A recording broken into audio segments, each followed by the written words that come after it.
Great. So today's training session is aimed at young people like yourselves who are part of the AYCH program, either through one of the partner institutions or through involvement with previous events and so on.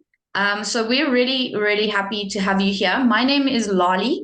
I work for the Institute for Methods Innovation, and I live in South Africa.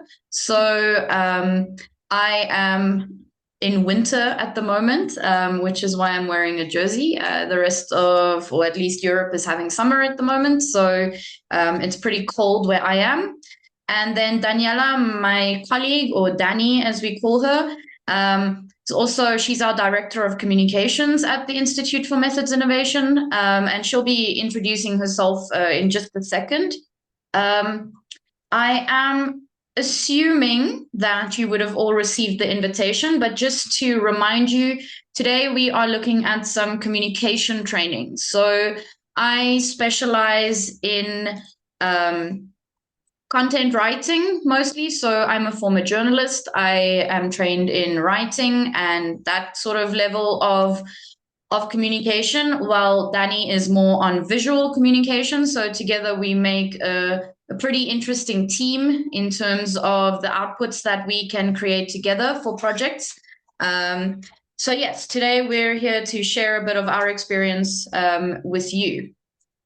Our agenda is pretty basic. So after we've introduced ourselves, I'm going to take you through a bit of marketing content writing, how to write catchy headlines, thinking about your target audience, some examples of pretty interesting advertising that I've seen recently, which is all supposed to help you as you develop as a young person and also as you think of business ideas in your career ahead. Dani will then take you through visual communication, which is definitely the more fun side of things. She'll show you some design principles, and then we'll see if we can come up with some communication outputs together. So the idea for that would be to take what we've learned today and then to design something using a free tool called Canva. I'm sure that most of you know Canva. It's a pretty widespread tool that most of us have used previously. And then we'll have some time if you have any specific questions and so on. So most of you would be familiar with the AYCH or AICH project by now, because we as Institute for Methods Innovation joined the project pretty recently as the partner in Ireland, where other partners have been involved for much longer. So I'm sure that most of you are aware of the type of activities that the project offers and the aims and objectives of the project. So as part of this project, one of our outputs is to present training to AYCH ambassadors and participants in different events. So this is one of our last events. We have 2 more left before the end of the project. So we're really happy that we got to collaborate with you as well. Just a bit about the Institute for Methods Innovation. We are, as I said, the Irish partner for the Interreg Atlantic Area project. We are an educational, scientific institution. And the people in the pictures are our colleagues all working on the AYCH project. Myself, Dani, and Barbara are here today. And you may, if you attend some of our other events, also meet the rest of the team. So as I mentioned, I am a research and communications associate at the Institute for Methods Innovation. I work regularly on projects like AYCH, large European Commission and Interreg research projects. And I also do a bit of training like this as part of my job. I have a master's degree in journalism from Stellenbosch University, which, if anyone has ever been to South Africa, that's at the very bottom end of our country. And I am also busy with my PhD, specifically in science communication, also here in South Africa. I have a big passion for science communication and plain language writing, and I'm hoping to introduce you to some of the plain language principles as we go through today's session. Danny, I'm going to let you introduce yourself. Yeah. Go for it. I forgot to change the profile picture. That's not very professional. Okay. But as you can see, you look very badass, so we forgive you. Of course. Yeah. No, it's because I'm a huge Star Wars fan, so I'm all into pop culture, TV shows, movies, everything. So I'm not expecting you to read all of this text. I will just tell you who I am briefly. Right now, I'm the Director of Communications at the Institute for Methods Innovation, but I've been working in communication for over 15 years and in different topics with different organizations and people. I've also have experience in media production, especially as a producer for animation shows. So I've had the pleasure of working, for example, with Disney or Lucasfilm, which was like, oh my God, I'm working in a Star Wars project. So I've had like different experiences over this past years of being working basically. So I hope to teach you or to show you some things that I would have liked to know before starting doing all the things that I'm doing right now. So that's it. Just a brief introduction of myself. Great, thank you. So as I mentioned, I am on the word side of things. So my tools that I use in my daily job are words, and between Danny and myself, for these types of projects, we work as a team in a lot of instances where she's in charge of visual communication and I am in charge of content writing. So these two go very, very much hand in hand. You can have the best visuals in the world, but if your content sucks, then you're not going to achieve what you want to achieve. And the same vice versa. You can have the best words in the world. If you don't stick them on an interesting design, then it's also pretty ineffective. So please take everything that we say today as a combination of two sets of skills. So on the one hand, thinking visually, and on the other hand, thinking in terms of words and content. And the first point that I'd really like to make is, before you even start writing, and I'm guessing most of you write on computers these days. So before you put pen to paper or your fingers on a keyboard, there are some very key planning things that you need to consider. So long before you start writing any words down towards marketing content, there are some global, universal sort of outside of the on paper part that you need to consider. Questions that you need to ask yourself in terms of content is, what type of content are you writing? So I've written down some examples. Are you writing social media posts? If you are writing social media posts, which platform are you writing for? If you look at LinkedIn is very much more professional style writing, as opposed to something like Twitter, which is a lot more short form. You have Facebook, where you communicate with people that you maybe know on a certain level to some extent. So you have to consider what type of content it is that you are working with. Is it a video script that you're writing, for example, or a press release that you want journalists to read? Let's say you've started a business, you've come up with this great idea, you would like journalists to know about it. That means you need to write a press release. And who, is the press release written differently from something that you might post on social media? In my opinion, yes. So a lot of things that something that you need to consider is the type of content.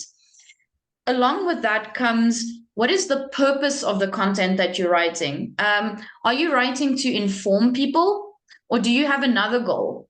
Are you trying to convince someone to do something? Do you want them to buy your product? So, for example, am I writing this content to convince you to go to my online shop and buy a pair of shoes that I've designed? Am I trying to sell you something? So, in terms of this, what I mean is, if you're just writing to inform someone and you don't necessarily want them to take an action, you might employ a different style of writing than when you are trying to convince someone to buy your product. So that is something that you need to ask yourself before you start working on the content. Something you also need to consider is, where will this content be published?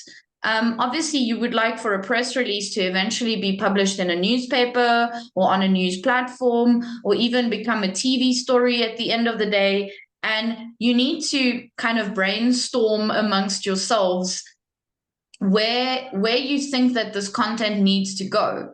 Obviously, a social media post will go to a different place, depending on which platforms you decide to use. A website article will go to a different place than a social media platform, and so on. So it's very important to ask yourself some questions in terms of where you see this content ending up. And then also something very important, especially what we consider in journalism, is, does this content have a shelf life? And what I mean by that is, can this information expire? Will it no longer be relevant at some stage? So, for example, if you launched your business today, then that is a very relevant piece of information to maybe communicate about. But will that still be relevant in a year from now? So it's also important to consider when you write this content and whether it actually has a longer relevance, or an extended relevance. And that will influence how you write the content. If I told you, oh, I started a business a month ago, that information or that content might already be a little outdated in a year or so. So it's very important to consider whether there is a specific shelf life for the content.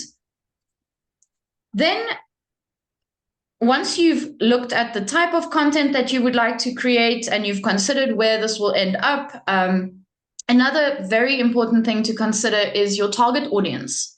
And I'm sure that anyone who's done any sort of marketing course or, the principles of marketing would already know that it's very important to consider your target audience.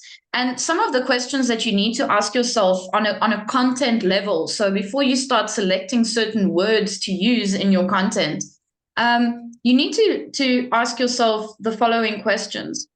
What level of education does your target audience have?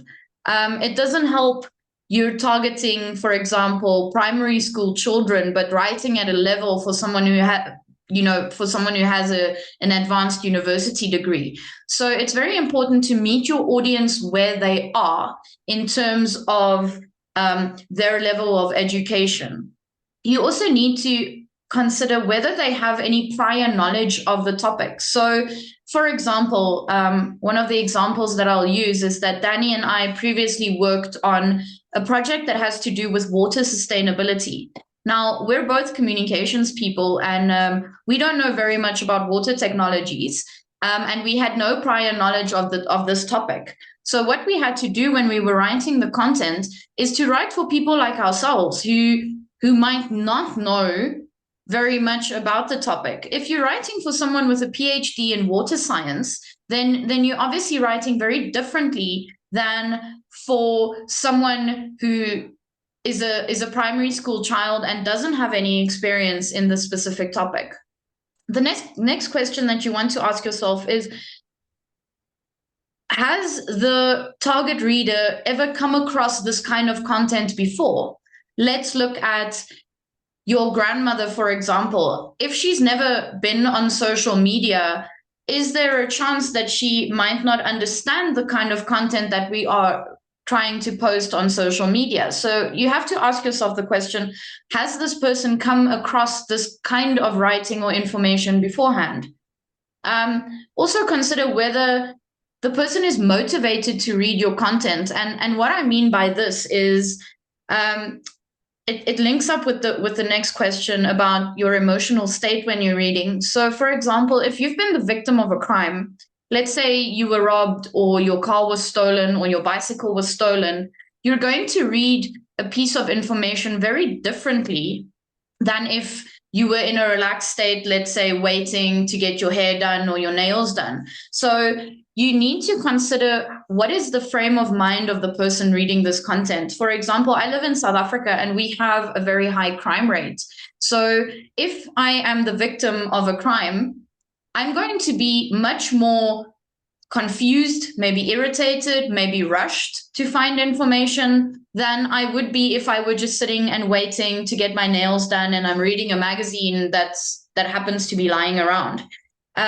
So that's something very important to consider. If you're selling a product, for example, in your business, or you're interested in maybe developing an app as part of your business. For example, we had one in the International Creative Jam that helped women get home safely at night. Let's say I'm reading content because I'm a woman who's not feeling safe while trying to get home at night. I'm in a very different state. I might not feel relaxed. I might not feel safe. And that means I'm reading with a different intent than someone who's picking up a magazine in the doctor's office. And we also, again, then have to look at, am I, as the reader of content, trying to solve a problem? I've been robbed, now I need to know what to do. Or am I trying to find information? Or am I just trying to understand a concept? So, for example, I don't know much about water technology. Am I just reading to find out a bit more about the topic, but I'm not in a crisis situation and I'm not under pressure? And that all determines the kind of content that you would be writing. Often, Danny and myself create what we call audience personas. So we envision the kind of people that we're speaking to. This is an example of Project O, so the water project I was telling you about. And we came up with some ideas of the kind of people that might want to read our content. So we came up with a persona for a water engineer with a certain level of education and understanding of the problems that are faced.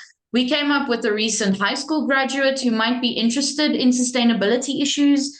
We came up with maybe a small business manager who might be interested in implementing some circular water solutions in their business. So it often helps to visualize who the people are that you're speaking to. And as I'm showing you on the screen right now, you can see that we sort of brainstormed this little lady who is a water systems engineer, who has a postgraduate degree, who has a certain level of understanding.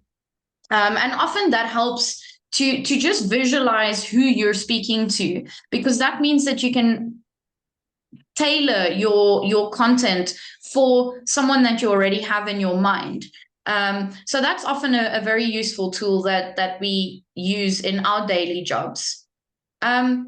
And I'd like for us to have a look at some interesting headlines, and I'll come back to this wordy slide, but have a look at some of the content that I'm sharing on the screen at the moment. So these speak to both the visual communication side as well as the word side. Now, if you look at the wording on this advertisement for a Harley-Davidson motorcycle, it says, somewhere on an airplane, a man is trying to open a small bag of peanuts.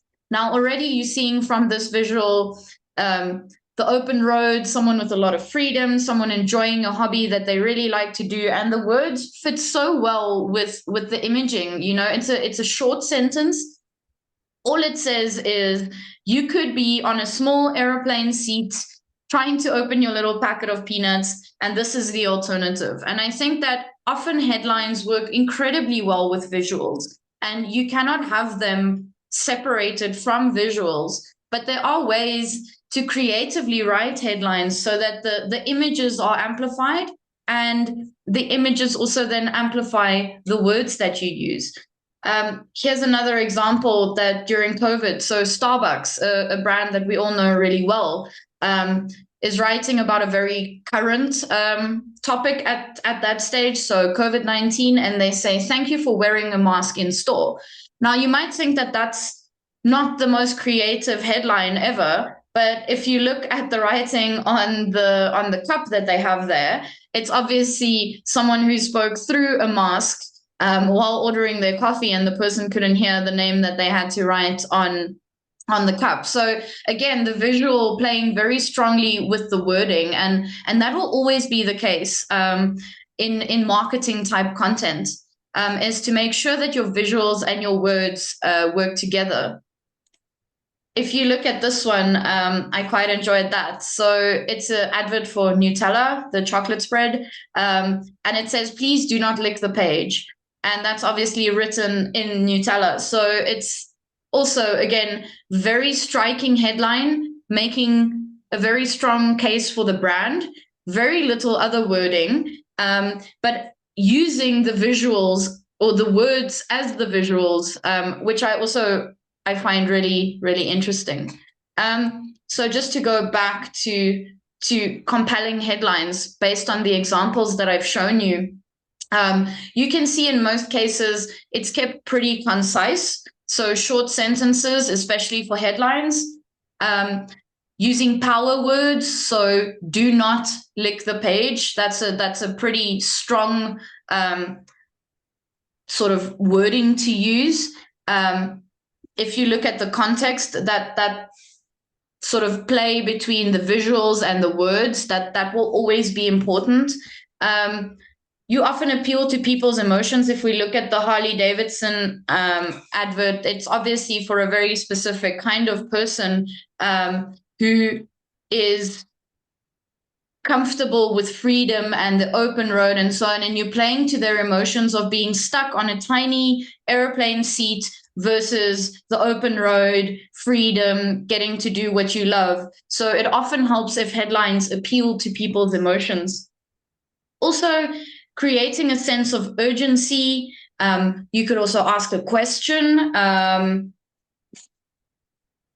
I'll show you a couple of examples as we move along. You can write to someone sort of to personalize their headline. So using you or we as words to grab people's attention. And what's also sometimes useful is, if you can, is to test a couple of different examples on your audience and see which one works best. So those are just some examples of headlines that I liked. And building onto that, and I'm sure Danny will take us through this in the visual communication as well, is the importance of storytelling. So engaging your audience, in making an emotional connection with them.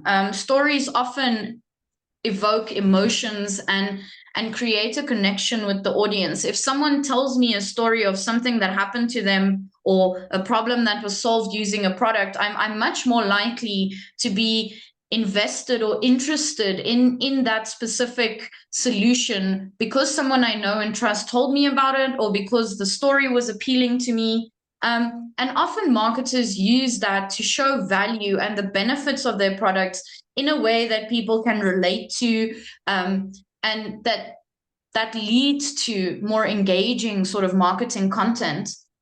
It also allows you to differentiate your brand, to build trust with people, because if you tell stories at a human level, a lot more people will relate to them. So often marketers also use storytelling techniques to motivate people to take certain actions. And again, I have some pretty cool examples here.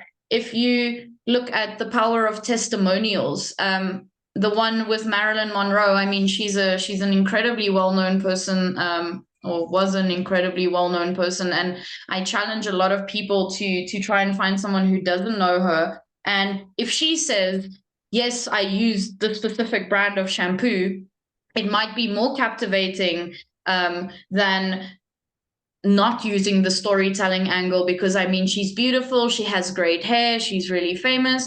all of us want to kind of have that experience in our lives. So you can see how powerful personal testimonials can be. The other example is a running coach who says they meditate and use this specific app to make their running experience more pleasurable. So that's another way of using people's personal stories in your marketing. The one thing I would generally caution people about is with using celebrities, there is a bit of a downside. Obviously, celebrities are only human as well, and sometimes they have scandals or are in the media for the wrong reasons, and then there can be some danger in using them for or using their testimonials. So it's always something to just be aware of. In terms of engaging content, it's very important to with a headline or with your introduction to create something that would grab the audience's attention. The body of your content should definitely offer information that addresses people's needs or their pain points, that demonstrates the value of your offering, that tells a story. And all of this, again, as I said, works alongside visuals to create a communication output that is nice to look at, interesting to read, and generally useful for people. If you want someone to take action, you need to tell them that. So if you want me to buy your product, I would add something to a social media post, something like shop now or buy now or get more information. If you want someone to, at the end of the day, be doing something. I have two examples here that I quite like, where the visual and the headline are not speaking to each other, and it works in a really great way. So the one with the apple says, "This is not an apple," and now all of us are intelligent enough to know that that is in fact an apple, and this entices us to want to read further. So they say, "This is not an apple. This is proof of gravity. It's a genetic cousin to the rose, and it's a 10 billion rand global market." So, for example, Apple iPhones and so on. And what they're trying to sell is an education at a university. So by saying this is not just an apple, it is also a bunch of other concepts that we can relate it with. They are actually marketing their product, which I found really interesting, because the first thing that you see is a contradiction. You see an apple and then you're told that it's not one. So I find this to be a pretty successful advert. Again, on the other side, there's a cat, and then the headline says, "I am not a pet." So immediately you're kind of wondering, what? Like, why are you saying this to me? This is clearly someone's pet. It's clearly a domestic cat. And then you'll see at the bottom, it's an advert for cat food.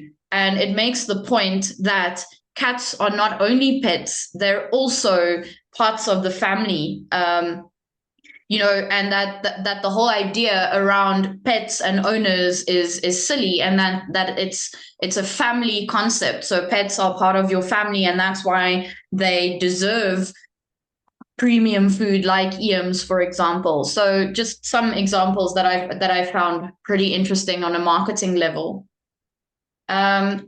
So I came up with, and I think this is my last slide, came up with some examples of, or at least just some tips for writing clearly.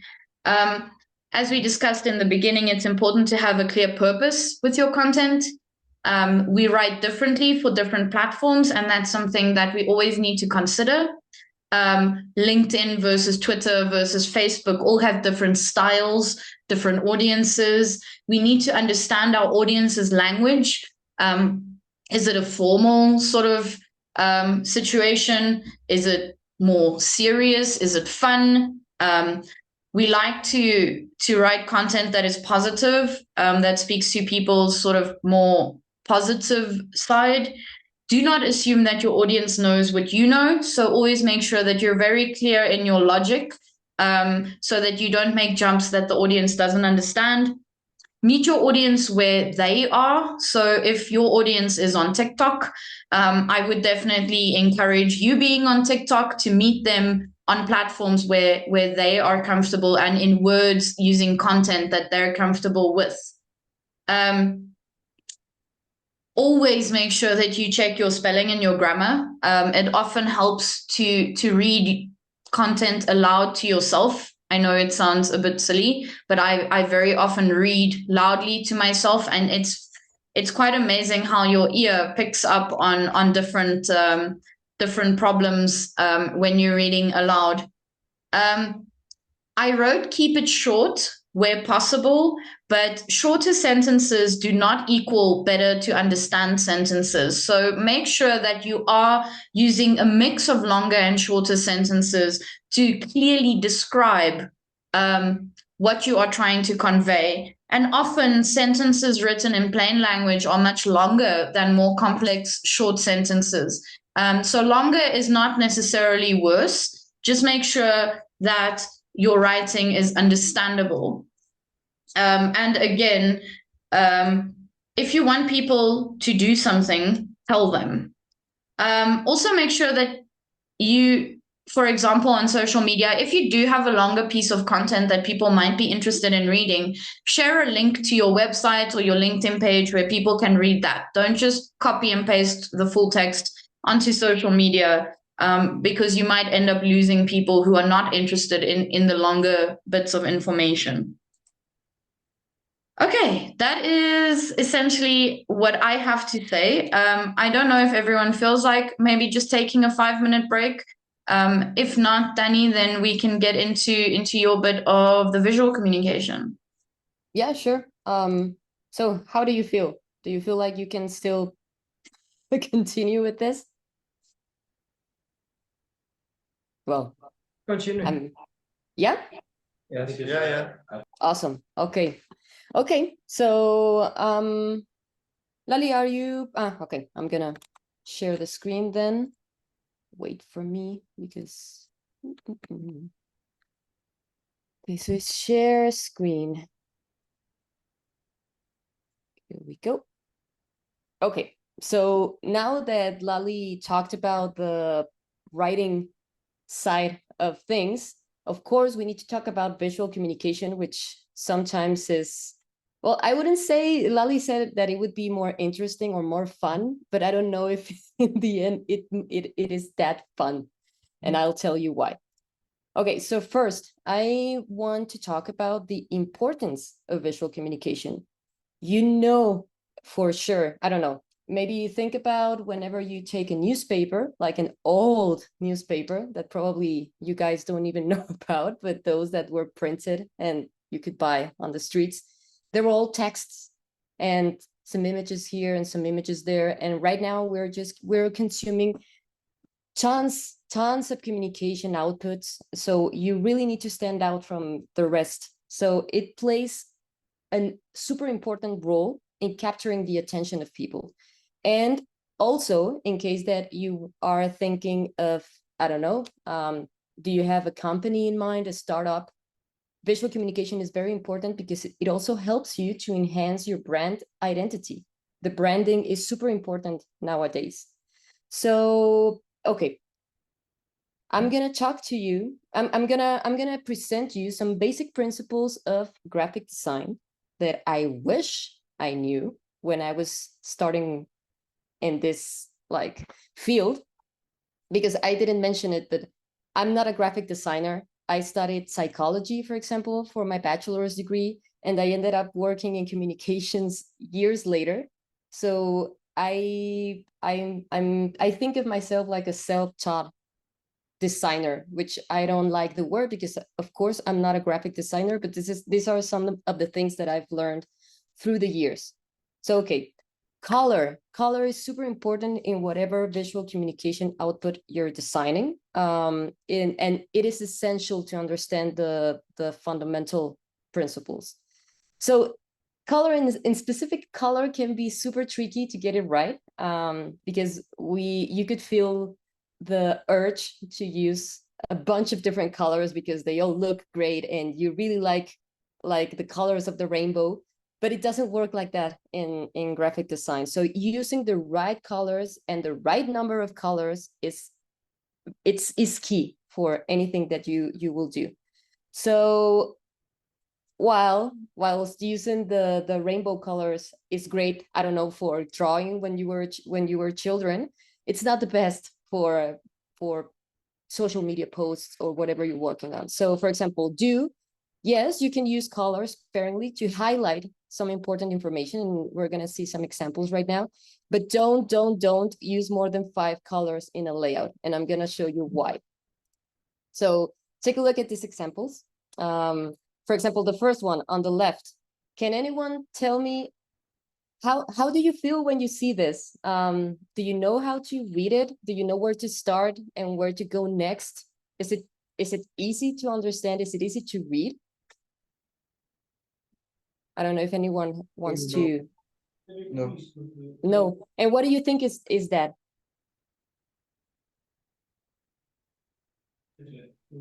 Like when I try to read the picture, I saw too many information, so like and different colors, so I don't know how to start.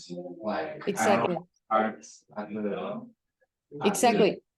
I don't Thank you. I think it was, I don't know if it was Rodolfo or Isaac, but thank you. Exactly. This is an example of. This is a do. Okay. Claro. Perfect. So this is an example of what you shouldn't do. It has a lot of colors. The letters are all of the same height, for example, so you don't know where to start and where to continue. You don't know how to read this. So keep this example in mind, okay? Because we're gonna check it again in a few minutes. For example, the one on the right, it has less colors. For example, you have 1, 2, 3, 4, 5. Yellow, orange, green, pink, and blue. There are a lot of colors, but they work. And the design looks clean. You know what to read first and then what to read next. For example, I would read first badminton tournament, and then I would go and read the dates, and then I will read the open to all, and then finally I would say, oh yeah, it's from Fleming High School. So colors also let us convey the message more clearly, and it helps us to grab the attention of the viewers. Okay, so color, that's the basic principle number 1. A tip for you is that I know that none of you are studying like a graphic design degree, bachelor degree, anything that has to do with visual communication. So there are a lot of tools online that you can use. And one that I really, really like is called, it's from Adobe. And you can see the URL in the bottom, color.adobe.com. And there you will be able to choose and create color palettes. In case that you don't know anything about colors, you can use this website, and it's super cool. It lets you see a lot of communication of combinations, like if you want a monochromatic palette or a complementary palette, you can play around and you can spend quite a few minutes there if you want. Okay, so the next basic principle, I'm just checking because I'm seeing, thank you, Lali, for sharing the URL in the chat. The second basic principle is typography. We usually, I don't know, I really, really don't like the font. Is it called Comic Sans? Do you know which font? Comic Sans, yeah. Comic Sans. I don't know if it happens right now, but I know that when we were kids, at least Lali and I, that was the font that you would use, that you would see everywhere, and it's just so ugly. So typography is super important as well. You need to know how to choose the fonts. You need to make sure that, for example, make fonts legible and fitting for the design, so people have to be able to read whatever you're saying. And please, please, please, the other don't is use Comic Sans because it's awful. The good thing as well is that we have online free tools where you can check which fonts go together, which ones fit best with another. And the other one that I'm pretty sure Lali will copy paste the URL right now. It's from a website called Canva, of course, canva.com, that we're going to use in a bit. But you can see there, you don't have to discover the wheel again. You can see some combinations there and some combinations that are proved to work. So you don't have to do anything else. So we have color, we have typography, and then we would go with, oh yeah, sorry. This is an example of what I wanted to show you. So we have here, remember that whenever we're using colors and we're using letters, we need to take into account that we need to make them accessible, because some people could be colorblind, or even I'm not colorblind and I'm struggling to read whatever it says here. So I don't know. Can you tell me what this message is trying to say? Can anyone read? Can actually read this?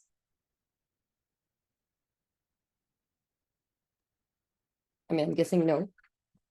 But I can read the bit in red. in red, right? But the Yeah, bit but in I can't blue, read the blue. it's like, okay, yeah, it looks cool.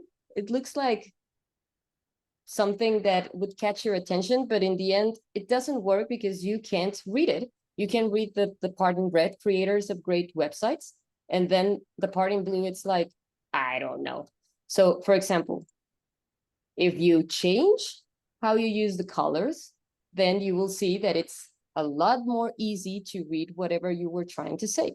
So is this a clever design? Yes, of course. But is this bad design? Absolutely. So this is a great example of people designing for other designers, not for the client, not for the people or the target audience. Okay, let's see another basic principle, which is contrast. Contrast is super important because it lets you draw out the most important elements of a design, and you can emphasize on it. Okay, so for example, in the first example, contrast happens between the red and the white. So they're in opposition to each other, like black and white or red and white.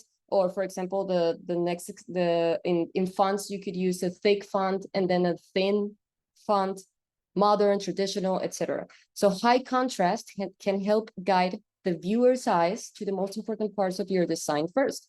So in the first example, the red one, of course that your eyes goes to the models and you see, okay, so they're using glasses. So what is this? And then you will notice that probably, I'm guessing this is an CD, an album, a music album.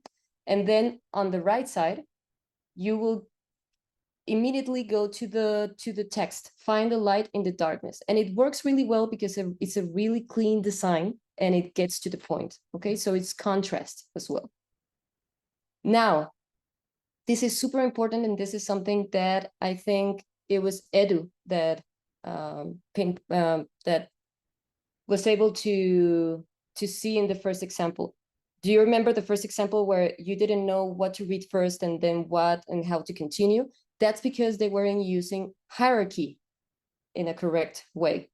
You always need to think about hierarchy, and it goes whenever you're working on Word documents as well. You need to have the titles, you need to have the subheadings, you need to have the body text, and each one is different in the font, the size, maybe the color even. So we usually have like titles or headings. We have subtitles, we have icons and text, and then sometimes we have footers where you can just put the references, a website, etc. Okay, so I need your help here. Can anyone tell me, for example, the one with the panda, which text would you read first? Which sentence?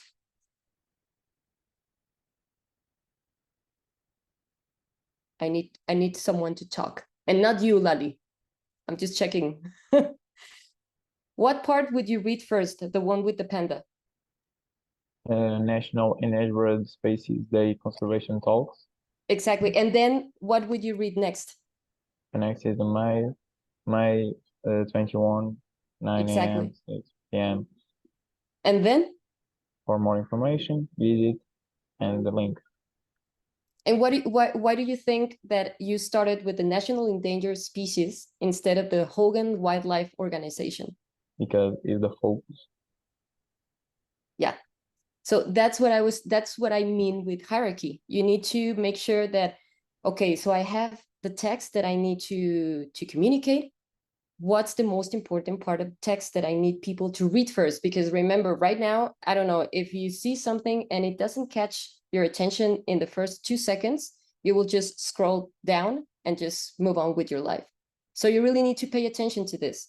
Use hierarchy and headers and play with the different fonts and sizes and colors so you can grab people's attention. For example, in the second example, open day would be the first thing that you read. Then you would go to the date, the time, and the free entry part and join it, blah, blah, blah. And then probably the last thing you will check will be the Parsons Creek Farm and Gardens. So that's how hierarchy works. And it doesn't matter the order of the text inside the image. It all has to do with how you place the text and how big it is. Okay. Okay, next one, space. Space is super important because this is one of the things I struggle most with, especially with slide decks. I'm pretty sure that you've been in a classroom, in a lecture, when some professor uses a slide deck with so much text, so much text that you can't even see any space, any white space, and you say, oh my God, it's awful. It just looks awful. I can't even read the thing. I can't pay attention to him or to her. So space is super important. So make sure to leave plenty of, we call it negative space, which is just a blank space. You can see in the first figure that the squares are super near to each other. And then on the other one, it looks a little bit cleaner, a little bit better. You can see each element better because it has space. So don't cram lots of information into a tiny space. And then I'm going to show you an example. This is not like the best example because I don't like the design, but take a look at the first one. So here, okay, you can see the dog, and then you can see that there's a lot of text. And the first thing that I would think is, that's boring. I don't want to read anything. It's too crammed. I don't like it. One thing that you could do to solve this would be to add negative space, for example, a divider, blank areas, breathing space between the text, and even use section dividers. So a line here and there. So you can say, okay, so this is like the headline, support and maintain your dog's health, blah, blah, blah, blah, blah. And then the divider, and then some bullet points, and then an icon. So make sure that you leave space because people need like visual breaks, especially when you're giving them a lot of information. That's something that happens a lot, for example, with what we do, which is science communication. So we're usually communicating like really abstract and hard to understand concepts. So we really need to pay attention to this kind of things. Here's another example, more examples. For example, I always say that less is more. So you don't have to when you have an empty canvas, for example, you don't have to fill it with text or images. You can also leave a lot of space, and it looks good, you know. For example, the first one is a magazine cover, so it's The Field, issue 42. You don't have to do anything else. You know at first glance that probably the magazine is about music, about vinyls, maybe a catalog could be, I don't know. And then we have the other example, which is from a museum, and it's just a tour of the Mother Arm Museum. And this could be, I don't know, a roll-up banner, but you can see that there's a lot of space, but you can understand the message, and it looks clean. It grabs your attention. So it's nice to see, basically, you know. You can also use this like grid. I usually take into account as well. You can divide the canvas and then say, okay, so maybe the most important thing should be in the middle. So for example, design packs. So it's in the middle. And then below it has to be the call to action. So you can play around with how you organize the information and how you organize the visual elements. It doesn't have to be always everything in the middle or everything in the corner or everything in the bottom. I don't know. You can play around. Okay, we're almost done, so don't worry. The visuals. Of course, the visuals are super important because you need to, if you have text, you usually have to add icons, visuals, infographics, charts, whatever you're working with. Do, of course, choose visuals that are in the same spirit. It all needs to match. So, for example, you don't, it wouldn't look good if, for example, you use a house, a 3D house, and then this light bulb in a total different style. No, you need to use the same style. So it feels like cohesive, coherent. Okay. So also don't use complex designs. You will know for sure if something doesn't make any sense, don't use it. Okay. This applies to all graphic elements from icons, charts, illustrations, animations, even font styles. Let me show you an example here. So you can see here that this is a design that at first glance, you say, yeah, everything fits.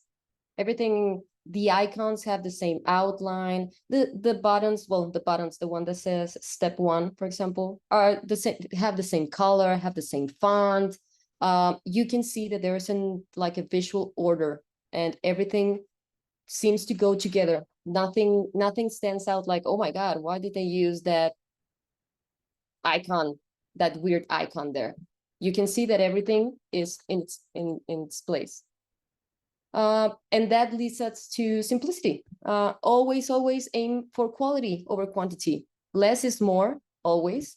And try to avoid using like this super excessive effects like 3D or glossy textures, or, I mean, if you like it and the project asks for it, then go ahead, of course, but try to keep it simple. Here are some examples. The gallery of art. You can see that it's a very simple design, but it's easy to read and it looks good and it grabs your attention and it has the exact amount of information that you need. You don't need anything else. You need to know that it's a gallery of art. You need to know the date, and you need to know where to find them. Okay, so the website and some phone number.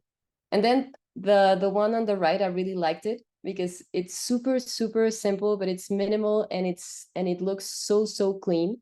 And this is, for example, for a restaurant. You don't need to, they could have like add the whole menu, like we have this and this and this and this, and then you pay for this, and then please call us here.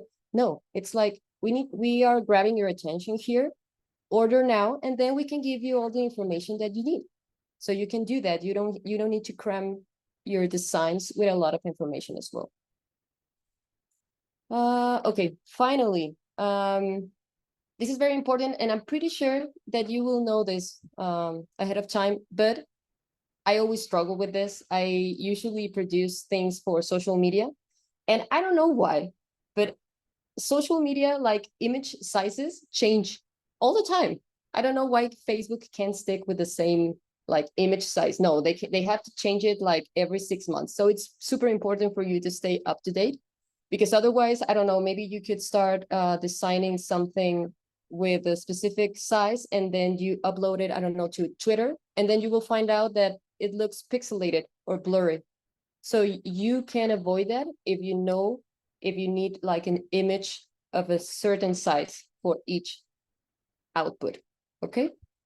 So I leave you here a URL, well, a website that I usually check just in case something has changed. They usually update everything quite regularly. So yeah, that's one of the things. So I'm gonna make sure to send you all of this, but here are some free tools and resources. I know that designing like professional looking visuals can be kind of scary, especially when you don't have any graphic design experience, but there are quite a few user-friendly tools, software, online resources, YouTube tutorials, everything that you need. And one of them that I really like, it's really easy to use, is Canva. I know that some of you have already used Canva because I think that some of you noted like when Lali mentioned it, it was like, oh yeah, we know about it. There are other tools. Again, I'm gonna send you this just in case you want to have it in your email to make it more easy for you to check. The contrast checker, it's also very important whenever you're using colors. I don't know if it has happened to you that sometimes you want to read something, but it's very difficult because the colors are very similar. Like, for example, the first one, bad color contrast. You can read it, but you can read it with difficulty. In the other case, you can read it super clear, super fast because it has a good color contrast. And that's very, very, very important as well for colorblind people whenever you're designing a website or a social media post or anything. Another good website is Color Hunt. It's very similar to the Adobe color palette thing, but it also lets you, like, I don't know, let's say you saw a color that you really, really liked. This website actually allows you to identify which color is it, so you can use it later in Canva or whatever software you're using. And then let's say that you have a startup that you will hand out bags or pencils or mugs or anything like that. You can create a mockup, which is, you can use the graphberry.com website, and it's free. Well, most of the features are free. Then if you need, for example, loyalty-free pictures, stock images, you can use this website, Pexels. It's really good, and it's free as well. Fonts, you can download any font that you like as long as it is free, of course. I usually use these two websites, dafont.com and fontsquirrel.com. And the one that I use the most is called the Noun Project, which is just a website for icons. You can go there and you can say, okay, so I need an icon about marketing. So you search for marketing, and then a lot of icons in different shapes and styles will come up, and then you can just download them. So it's pretty cool. So the activity that we have planned for you, it's pretty straightforward. We need you to take into account everything that Lali and I have been talking about during this past hour and create your own design. So, for example, I know that most of you are studying a management degree, so probably you will have an idea of a startup or a company that you would like to create. And if not, then you can just come up with something fake if you want. So think of a business idea that you would like to market. You can choose to work either alone or in a group. Maybe you guys that are all in the same physical space, maybe you could be a team, or you can divide yourselves. You can decide on that. And then we need you to decide on a communication output. So what do you want to design? A brochure, a social media advert, a print media advertisement, a billboard, anything that you want, it can be done. So first you will need to write the content and, of course, create the basic design using Canva. The good news is that Canva already provides templates, so you don't have to struggle with that. And then we will work on that, and then you will present the product to us, and then we can finish the workshop. So I'm gonna show you, I don't know if everyone is familiar with Canva, but if not, it's pretty easy to use. You can actually, okay, so it's loading my screen. So you have it here, it's canva.com. So if you don't have an account, you can create one. It's pretty easy. You use your email address, and then you add a password, or you can link it to your Google account or Facebook, I think. So you will see that it will ask you, what will you design today? Depending on what you decide to design, you can just choose the category. Let's say, I want to create something for social media. So you click here. Yeah, I want to create something for Instagram post. Yeah, I want to create an Instagram post. So it will open this, and then you will be able to see that there are a lot of available templates here. So you can choose whatever it fits your idea, and of course use the basic principle, the basic design principles that we talked about to edit whatever you need to edit. I'm seeing here that not all of them are free, but for example, this one is free. So you can here change the text here as well. You can also change the color here of the background. So make sure that you play around. You can change the picture and everything. We will be here in case you have any questions on how to use Canva. But is everything clear about what you need to do now? Is write the content. Well, start with an idea you want to market, write the content, create the visual output. That's it. Super simple. So I have a question because in my group, so me, Alex, Wolf, and Isaac, we have already make a project. Like, can we just take that project and make it in Canvas? Sure, of course. It can be an existing project, or if you don't have one, you can just come up with something right now. Right. You can even, if you don't have anything, you can pick your favorite brand of anything and just create something as if you were the marketing director of Nike or Starbucks or I don't know. Can we start? Can we start? Yes, of Awesome. course. Okay. Yeah. Okay. So Lali, can they share their screen? Because I think they Yes, they should be able to. Okay, A moment, please. no worries, yeah. Sure. Um pouquinho para trás da tela. It's okay? Yeah. Yeah, we can see your screen. Okay. Ah, ele já consegue dar nesse tempo. Go, Eduardo. Okay, so my group invention was to develop a machine that automatically separates Parece. waste. In addition, the machine also has point systems in which the more you recycle, more points you earn. These points can be exchanges for various things. This promoting local trade and circular economy. Great. How did you feel using Canva, turning all that content into just these few sentences? Was it easy? Did you struggle? Like not real, because we are not like we don't use Canvas with like our main app, you know, like Cara, não posso fazer mais no Photoshop. Like- nada. Isaac, he's like good at design and he used Photoshop. So Ah, when you look at Canvas, you say, "Oh, how can I use it?"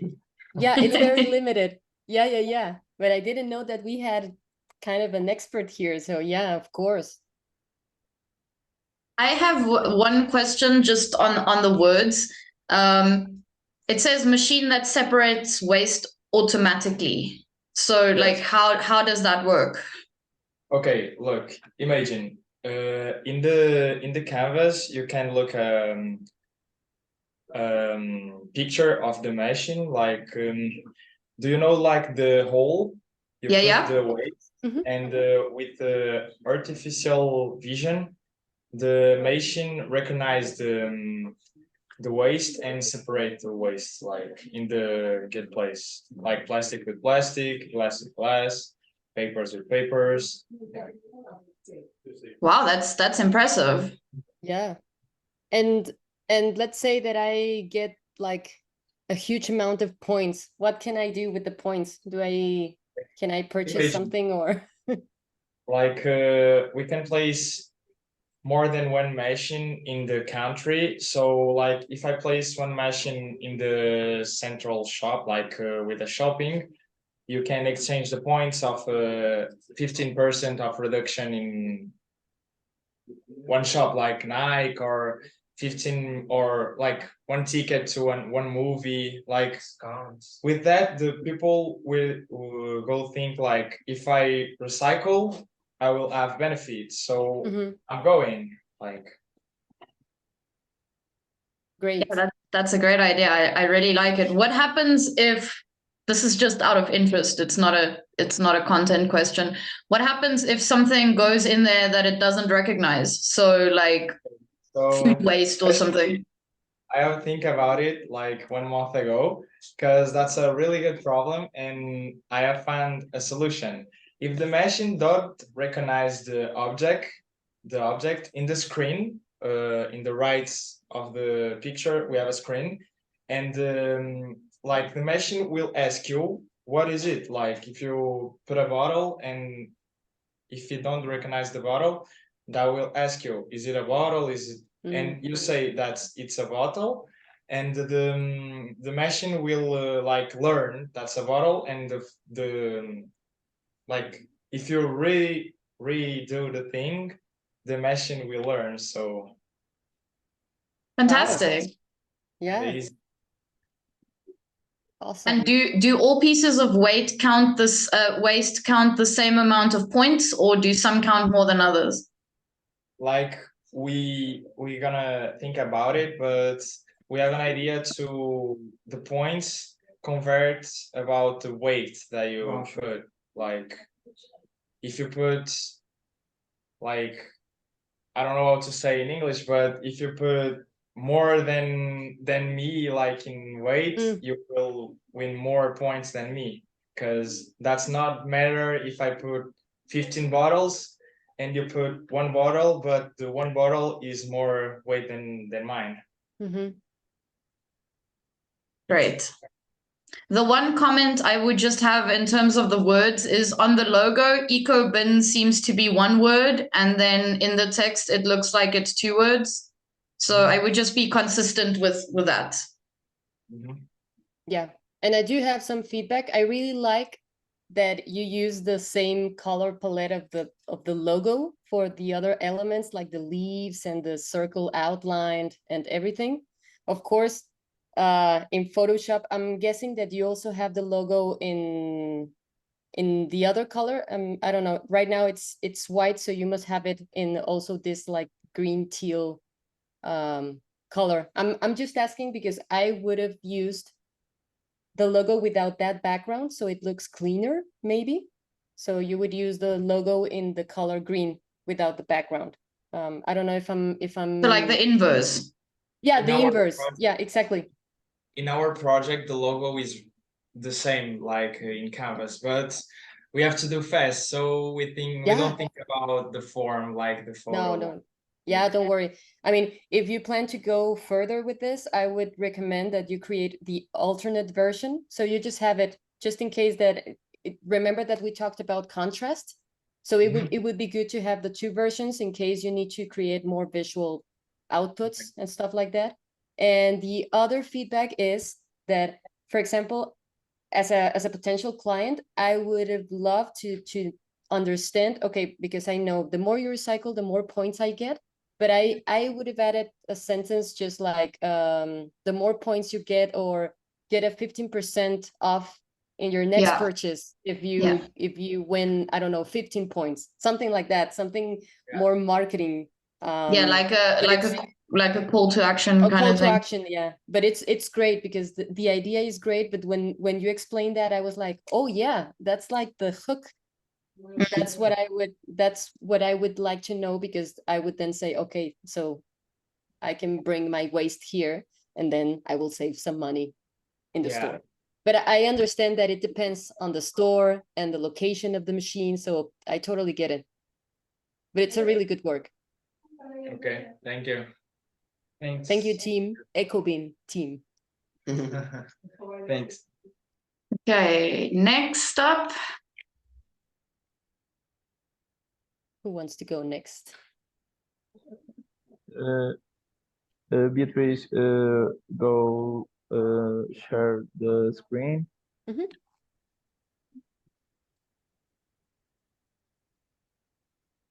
Oh, it's animated. Okay. Yeah. We had an idea to put his Instagram story to the bulldog gym.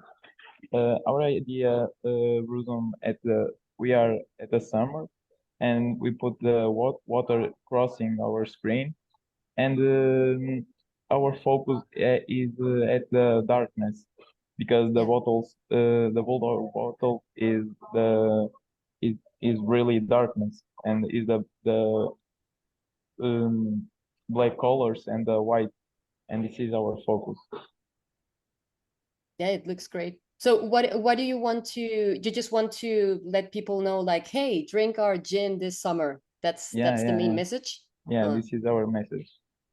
Okay, So is this a real product, like something you sell, or you're No, planning on no, selling? no. Okay. It's only an idea because Okay, okay. we like gin and the summer gin and the summer is together, and we like that. Of course, of course. I think this would work really well as part of a marketing campaign. So, like with some other features. So maybe a non-moving sort of advert along with this, along with some Instagram posts. It would work really well as part of a sort of collection of outputs. Yeah, I was also thinking that it could work really well as a teaser, something like a teaser, like, hey, it's Bulldog o'clock Yeah. this summer, and then you would add a caption with more text, like, buy it here, you can find it here, it costs this much, blah blah blah. But I really like the color choices that you made, because you're sticking with the color palette, which is just like black and white, and you're using some colorful elements to emphasize in something. So for example, the image on the top with the glass with the liquid, and it's kind of red, pinkish. Red, yeah, red, Yeah. pink, yeah. And it's like, that looks tasty. Yeah. Immediately I went there and I was like, yeah, Mm. I like it. And the coupled with the ice And the combined lemon. with the summer, yeah. Exactly. So I really like that idea, and you can play around. I mean, you could think that maybe just using black and white could be very limiting, but sometimes having fewer options for graphic design works better, because you are like, okay, so I can only use black, white, and then use some colors to emphasize something. So it's really good. I really liked it. Yeah, I quite enjoyed. I'm wondering just about the outline of the text, because if it's not moving, if the sort of background moves, then it's easier to read. But it's where it's standing at the moment. I struggle to see the o'clock, the apostrophe there a little bit. Yeah, I mean, for example, there I would suggest to have like the animated version, and then if you're planning on sharing this image, like still image, I would just make the text all white, so it has a better contrast. But yeah, you can play around with that. Okay, thank you. Thank you. Congratulations. Yeah, I like it very much. Yeah, you should create a gin called Bulldog and send it to Mexico. It is and an South actual Africa. thing, Danny. It really is. Yeah, it already exists. We don't have it here. I'm gonna look for it today. Great. I don't know, Maddie, if you have something prepared. If not, then that's okay too. What 3 are there? Yeah, I do. I'll share my screen. Great. I'm in the office, so there might be loads of background noise. Yeah, No worries. No worries. We got a new person doing it, and I don't think just trying to share my screen is fully but aware of everyone, but so Zoom I will has get been myself playing on. up for I'm me only aware today, of so I one. don't know how well it's going to go. If I make you co-host, you should be able to have the share option. It's a new laptop as well, so Yeah. Okay, don't worry.